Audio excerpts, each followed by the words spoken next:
Halo Pak, permisi, perkenalkan nama saya Lisa, sama rekan saya sama Mbak Aulia. Jadi saya dari Universitas Sarjana Wiyata izin mewawancarai Bapak seputar UMKM. Sebelumnya Bapaknya namanya siapa? Mohon maaf Pak. Bapak Jafar. Bapak Jafar ya. Bapak Jafar di sini memiliki usaha apa Pak? Mohon maaf. Gorengan. Bapaknya membangun usaha itu motivasinya apa sih sebelumnya Pak? Motivasinya ya usaha sendiri aja karena nggak punya usaha lain kan. Jadi satu-satunya Usaha sendiri. Terus kalau untuk jumlah karyawan di sini apakah ada atau? Ada keluarga aja. Oh, keluarga. Sekitar berapa orang Pak kalau boleh tahu? Ya bertiga. Sama istri sama anak udah. Oke Pak, untuk usahanya berdiri dari tahun berapa?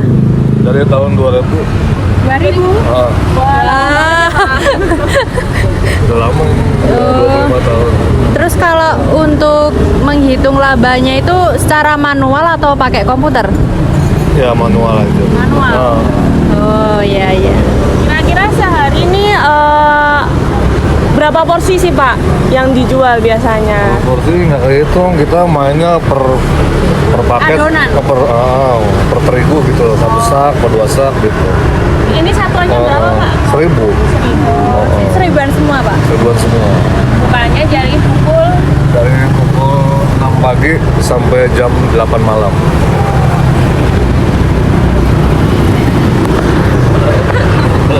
Terus mungkin apa sih yang jadi tantangan Bapak dalam usaha ini? Mungkin pesaing atau tempatnya mungkin atau gimana Pak?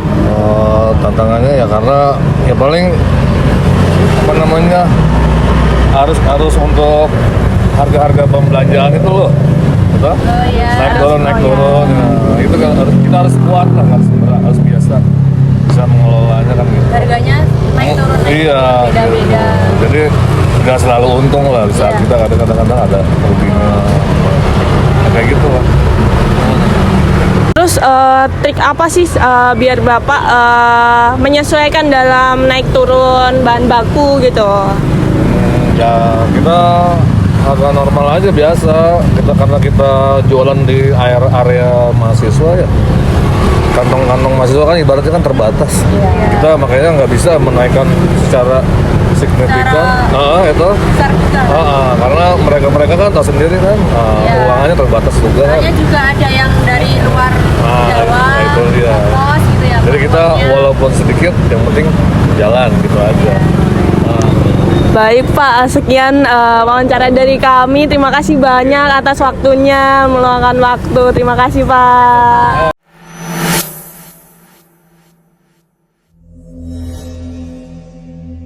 Selamat siang Kak, perkenalkan kami dari mahasiswa Universitas Sarjana Wiyata Taman Siswa dari Fakultas Ekonomi Prodi Manajemen. Kami hari ini dapat tugas untuk wawancara UMKM. Boleh perkenalan dulu, nama saya Kesha. Saya sama teman saya Dilan Ezra. Kalau boleh tahu nama kakaknya siapa? Saya Fajar. Fajar. Oke.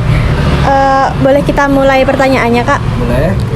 Yang pertama saya mau tanya, untuk tahun berdirinya toko ini sejak kapan? Untuk Jagra sendiri atau Kolok Jagra, kita mulai berdiri di kurang lebih akhir 2019.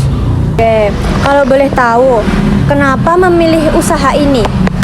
Jadi kenapa memilih kaos polos? Yang pertama tadi karena kebutuhan pribadi sebelumnya.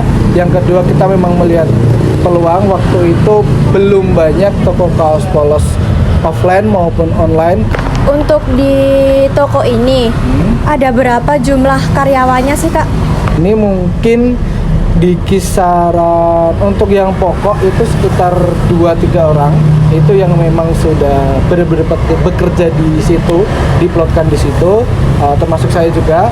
Cuman kalau yang lainnya itu lebih banyak ke part time. Nah, part time-nya itu yang lebih banyak. Jadi kayak mungkin sekitar 10 orang ada. Pertanyaan selanjutnya, gimana sih cara kakak menghitung laba? Menghitungnya dengan cara manual atau komputer? Oke, kalau terkait laba atau margin atau mungkin profit, hitungannya sebenarnya tetap di awal manual. Mulai dari manual dulu, sembari kita juga riset harga pasar, riset tempat-tempat lain, riset tangannya tadi yang sudah saya sampaikan tentu kompleks. Pertama nanti dari mulai produk, tentu di era sekarang banyaknya katakanlah sub-sub atau pilihan-pilihan. Misalkan nanti, oh ini ada pilihan yang ternyata harganya terjun bebas, katakanlah harganya terlalu rendah. Nah itu tentu juga menjadi tantangan kita juga sebagai UMKM, apalagi produk-produk yang mungkin bisa dikatakan itu nggak support UMKM juga gitu. Untuk penjualan per bulannya itu bisa mencapai berapa? Per bulannya 1.000 lebih, ada 1.000 produk yang terjual gitu. Kalau untuk nominalnya mungkin memang beda-beda, kadang ada yang 20 juta, ada yang 30 juta setiap bulannya lah ya. Untuk pemasarannya, selain di offline, apakah kakak juga jual di online? Untuk pemasaran kita benar, selain fokusnya memang di offline, jadi di sini sama di OGM, ada di Shopee, ada di TikTok, sama nanti kita juga untuk menjangkau reach baru biasanya kita di sosial media juga. Oke kak, saya rasa cukup untuk wawancaranya. Terima kasih ya kak.